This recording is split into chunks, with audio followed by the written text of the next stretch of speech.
Yo, what is up, everybody? Andrew Mahone here, joined by Frank Percic, who is hot off his finalist appearance at the European International Championships. How you doing, Frank?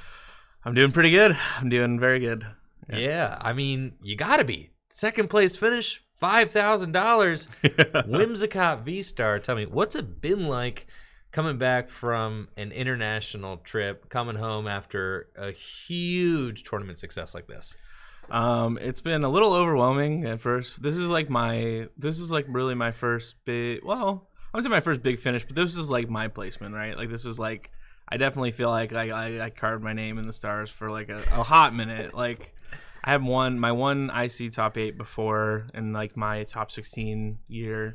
But this was one that was like really important to me. I feel like I never had that like big finals finish or like that big, tournament. And this one was super important to me. And then, the fact that it was with Whimsicott V-Star, which was a deck that not a lot of people were expecting to go super far, and one that I just like put a lot of time and effort into is it was really, really important. It was just like the amount of like messages and like support and just like everything's been so like overwhelming. Like I tweeted out the deck list and just like I did not expect like people to be that into it as they were, and it's just been like, yeah, it's been awesome.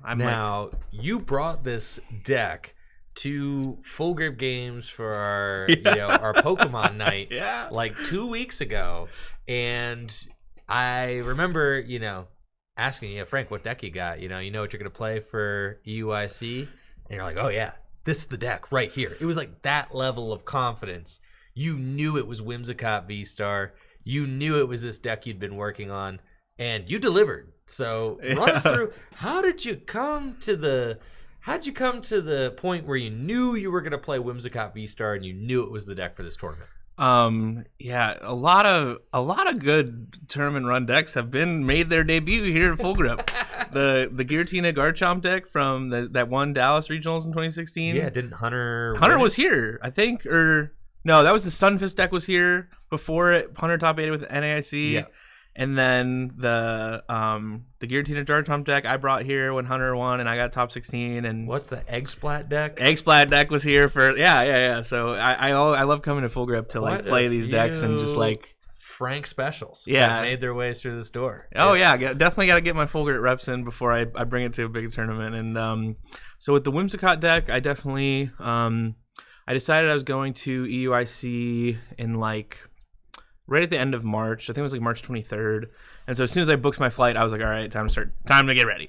Yeah. I was like, I really wanted to do well. I was obviously, funding my way out there. And so I wanted to make it at least, try and pay for my trip or do well enough. And like we were all in the, the stipend race is going on too. And there were only, there was this tournament in Salt Lake City. And obviously the point payout for an IC compared to one regional was a lot more heavily weighted to the IC. So like I really wanted to do well. So I definitely put in a lot of time and effort, like trying to figure out what the play was. I knew pretty much for the most part after Sao Paulo regionals.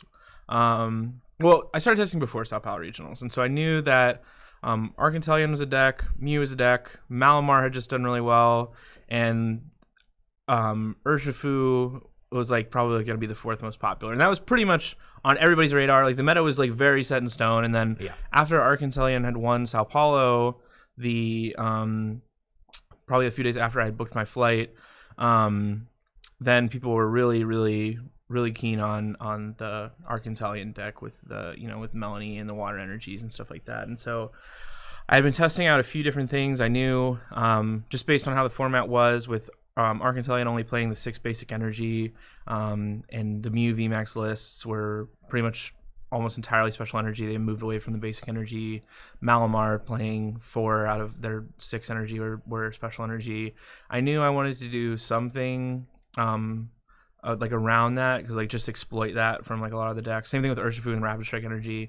And so the first thing I actually looked at was Duraludon on VMAX, and so I played a lot of games with that. I'd taken Drew Kennett's first place Arceus Gengar list, and I basically just swapped out the Gengars for Arceus or for Duraludons. Yeah. And I tried that for a little bit, and it wasn't drawing as consistently as I wanted to. And so then I tried like Rapid Strike Inteleon with Cheryl because I thought healing was good in this format. And I saw some online results. There was a deck, this Whimsicott deck going around, and it won a tournament. I think a lot of people have been crediting Toronto player Thomas Harvey. I think might have been the first person to bring the deck out. I don't know exactly where I saw it, but I just seen like online results doing well with it. It started like making its rounds because it started in Toronto. I think it's where the deck came from. Somebody did well with it. Then I made a video on it. Yeah, and then it made the YouTube rounds, because of course anytime a new card is popping up, you're like, oh, I gotta cover that. Yeah, and so I had seen that, and so probably my main testing partner for this tournament, Cyrus Davis, they are also from Toronto and had known this player, and that had been doing well with their local tournaments. And then all the videos came out, and so Cyrus had actually won or got second or won. I think I got second at a 1K with the deck, and I had been working with them on a few of the other things, the Duraludon deck and Rapid Strike Inteleon. And so I messaged them and I was like, hey, I also really like Whimsicott. Like, what did you think of the deck? Because I had been playing it for a little bit. And they're like, yeah, it seemed pretty strong. And so we basically worked, went back and forth on the deck. And I was just like, every night I would get home from work. I would probably from 7, I'd cook dinner, do whatever I needed to do, 7 p.m. till 2 a.m. was just grinding Whimsicott games. Just playing Whimsicott straight up. That's so sick. That's so sick. It's so sick to see that hard work actually come to fruition, Yeah, it was great. And it's so funny because I was in a couple different group chats. So I'm in one with a few local players, like Jesse and I are in a group chat, and Rob Stevens is in there, who is from Ohio. And I had one with the hotel of the people I was staying at with the EUIC, which is Finnegan Lynch and Gabe Smart and all the people that we had stayed with.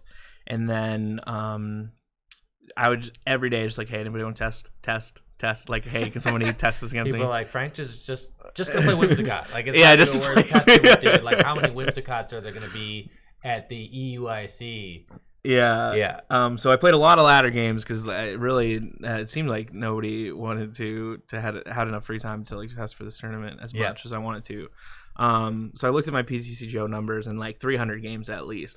There's a Whimsicott Bibero deck, I think that had 300, and then I had a Whimsicott Inteleon deck I was working on that had 50 games with it, but it wasn't that good. And so it was just after testing every matchup and kind of refining the list, first thing that really went in was the Crobat, because you just you needed this inherent, draw power, especially turn one. You need to get the attachment down turn one. You need to get quite a few things going. You want to hit your path. You want to hit, and so turn ones I think are the most important they've ever been in the Pokemon TCG. Yeah, for sure. And so even that early to mid game, that kind of speed that you needed, you really needed the Crobat. And so I was playing around with some of the draw engines, and that's just how the 3-2 Bibero 1 Crobat came in, because if you have a Crobat in your deck, you want a good amount of basics, and so that's where the 3 start it. The 3 Bidoof was good. There were a couple of reasons that went in there. Against the Mew matchup, you really want to have 3 basics down going first, so they can't just rope and knock out your Whimsicott. You have 2 Bidoof. Yeah, so getting 2, but exactly. So the 3, it just all made sense, and so the Crobat went in. And then messed around with the ball counts kind of a little bit, and just went hyper consistent, 4 Crystal, 4 Ultra Ball, 3 Quick Ball, 2 Incense, and then the Peony made its way in. I just I don't know. I was looking at cards, and I was looking at supporters, and I knew I wanted to. I'll backtrack a little bit because I'll talk about the Avery a little bit. Because a lot of people are interested in that, and I feel that's what a lot of people have been talking about, and I thought it was a no-brainer, and so I'll kind of I'll get back into that. So before Sao Paulo, right when I started testing for the tournament, I was talking back and forth with Stefan Ivanov, who's a really good friend of mine, and he was telling me that Avery is broken. He's Avery is so good right now. I was really? And he was yeah, it's for many reasons, obviously very good against Malamar, good against Suicune, which are 2 kind of harder matchups. Mew, especially when their strategy is to Rotom Phone a card on top so you can't Marnie them, Averying them down to only have 4 Pokemon, so they just like kind of claw. Even if they do bounce the path, like having only 4 Fusion Strike Pokemon in play to try and draw up to 4 was like really good, and so that was like another thing that you could do against Mew. And these Urshifu decks that we kind of knew were going to be there obviously need a full thick Inteleon line. Same thing with Arceus Inteleon, and so just like Avery was a card that was on my radar for a long time, and so I knew that I even said, and I have a message somewhere to Stefan, that I have no idea what I'm playing yet, but I know it's going to have at least 2 Avery and at least 3 Path of the Peak. And so Whimsicott was a deck that could do that, and so for sure, yeah. And then the Peony was just like looking at different supporters to play and kind of like playing around with cards and seeing what could go in there. And there originally was 3 research, and I kind of liked the idea of Peony because like with the barrel you can drop to 5, and just like being able to search out like these weird niche cards that you need. Like sometimes it was mostly for the air balloon, because what was happening is like you would whiff turn 1 air balloon a lot, and so the Crobat needed to get into there to dig for the air balloon. And then I realized that Peony was another way you could just search it out, and because you had the barrel draw, it wasn't really that bad. And like so you don't really need 3 balloon. Yeah, you don't need 3 balloon, but you want to hit it, and so the Peony was like a great solution to that, because you could search it out and then still draw the cards you need. And it was just great because like you didn't use it every game, but it was like better than a 3rd research. Right. And so it was like a nice little kind of flexible, rather than just playing 3rd research, discard, trying to hit the 2 cards you need when you discard, draw 7. It's like, okay, let me just discard, pick them out, and then draw 5. Yeah. And it was really good. And so you would make plays where you obviously could hit Air Balloon plus Fog Crystal for energy, or you could hit EXP share if you were gonna get 1 shot the following turn and needed to float the energy back. Right. And even like late game, like it was good to set up early game to hit those like weird things, but also like if you had a Peony late game and you would draw, like you don't really need anything in your deck, you could just go Peony for 2 Crushing Hammer and then fill my hand back up, which was awesome. And then that's so sick, dude. Yeah, it let you like hit stuff against Mewtwo, because you could hit just like, okay, here's Fan Path, and then I don't need to draw into it, I just have it. Yeah. So it was just such a great inclusion. And then the last thing that we had added to the deck, Cyrus messaged me and they were like, yeah, what about EXP share? And I was like, because the Raihan sucked. The Raihan was so bad. Like, the Raihan, you would never hit it. You could never hit it when you needed it. It was in the deck, and like you would get 1 shot, and there were so many plays where it's like, oh, I got to hit Raihan or I lose this game. And it was just so hard to hit without being searchable. Right. And so I thought about Luminion, but then you have 2 things you don't want to start, which is annoying. And so Cyrus was like, yeah, let's cut the Raihans let's put EXP share in the deck. And then we were trying to figure out where to fit them, and I was like, let's just cut the Raihans. Like, this card sucks.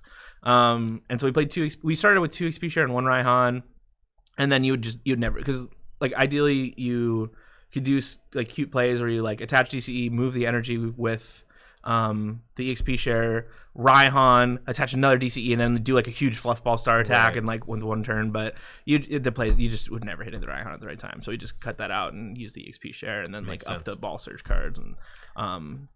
And then once the list was like locked in, I'm like, this is the list. Probably like a week and a half, or maybe like, yeah, probably about a week or a week and a half before the tournament. Yeah. And then it's just like, okay, I'm gonna know every single matchup like the back of my hand. And then I would, message my friends. I was like, I need you to play Argentalion against this Whimsicott deck.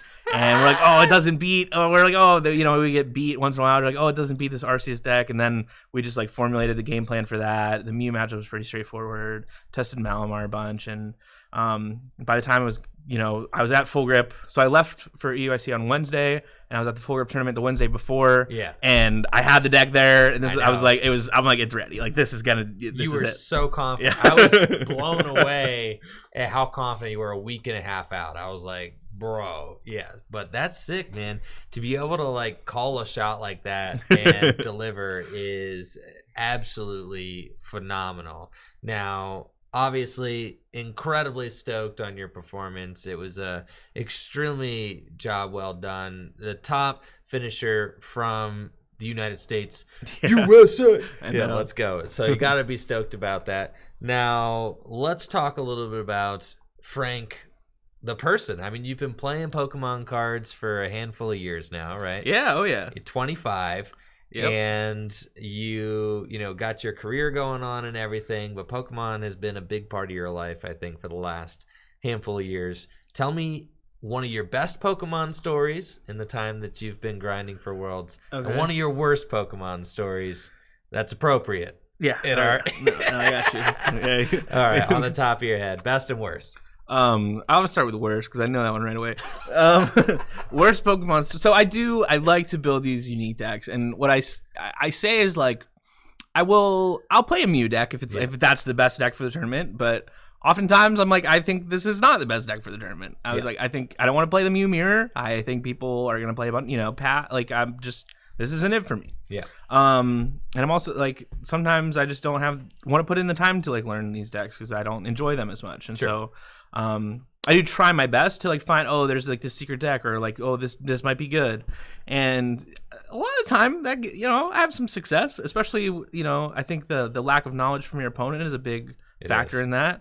But other times, you don't get enough reps in, and it looks good on paper, and you kind of want to ship it. Sometimes it doesn't go to plan. And so the best example of that is the infamous, I think it was, what state it was somewhere in the North Carolina regionals.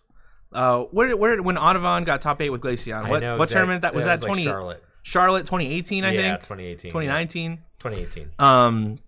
I played this amazing deck. It was Rampardos Talonflame. I do remember this. So it was this sweet deck that we had played.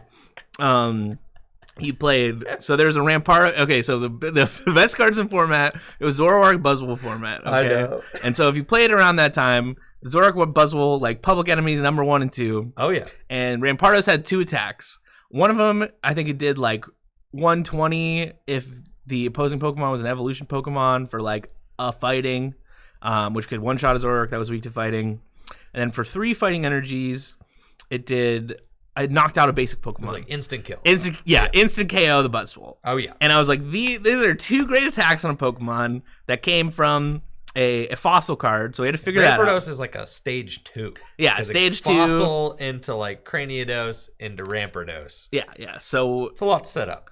We and I'll go on the history of the deck if you want. We can talk a little bit more about that. It was conceived in Santa Clara regionals that same year.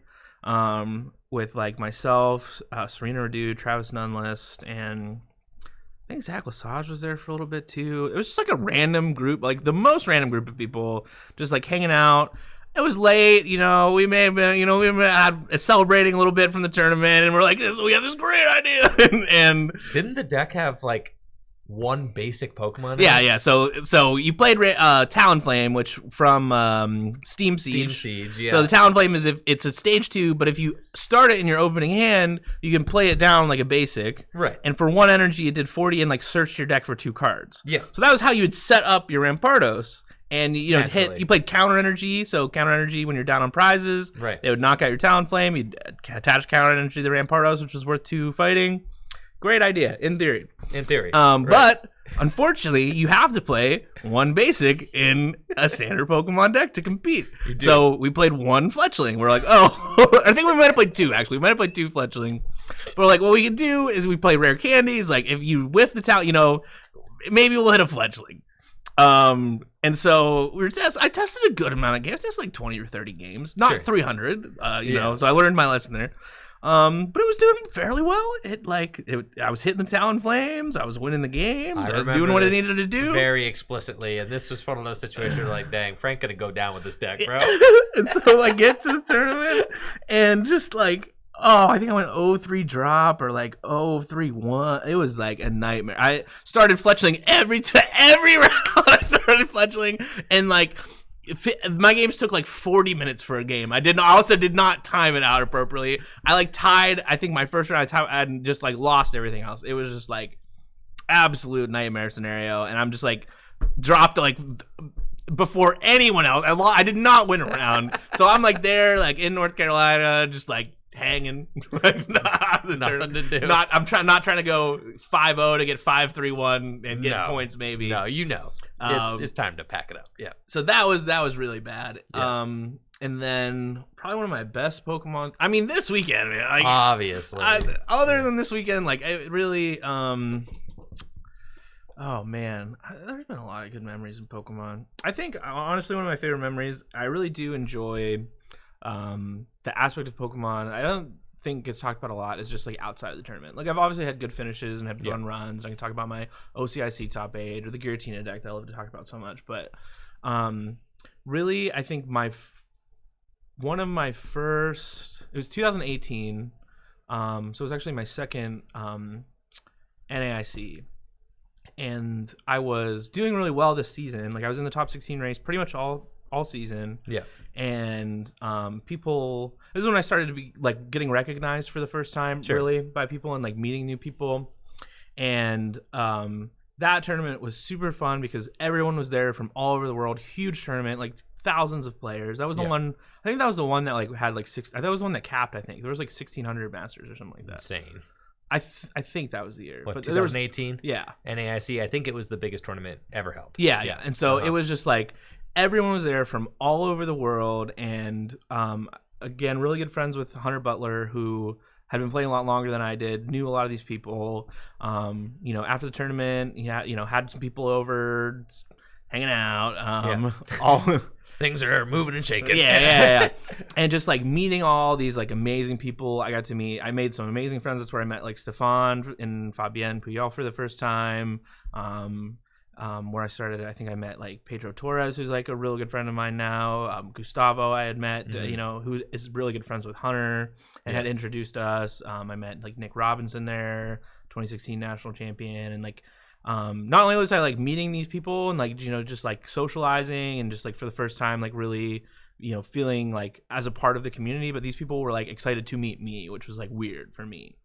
And they were like asking me questions about and it was really nice, and that was like kind of the first time where I really felt like I am like a big part of this community, and I'm like I really like enjoyed being at the tournament, not just to play and try and do well, but just like I had like an amazing time outside of the Pokemon tournament. Right. And, we had it was funny, we had all of the European players were leaving on Monday, and so Sunday night we had them all over into our Airbnb, and we got like kicked out of the Airbnb for like a noise complaint. That'll happen sometimes. And it was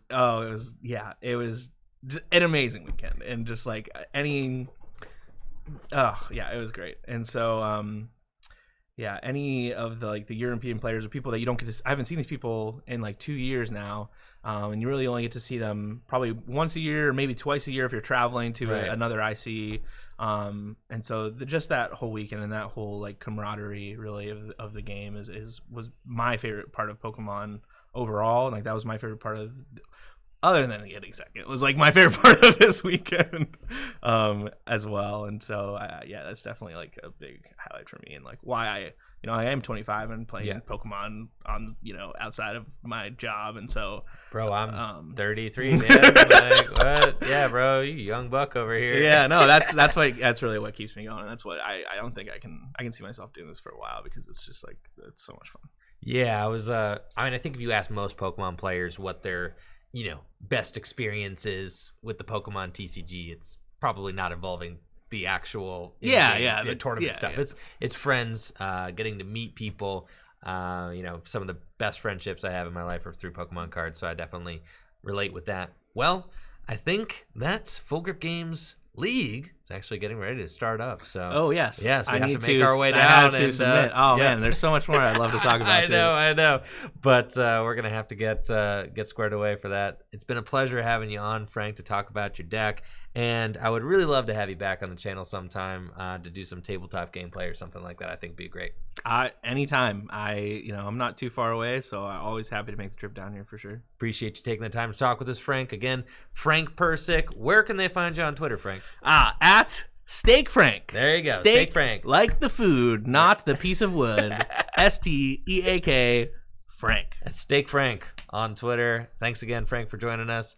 Hopefully you guys all like this interview and like the video. Make sure to like the video and sub to the channel. Check out Steak Frank on Twitter. Y'all have a good one. See you.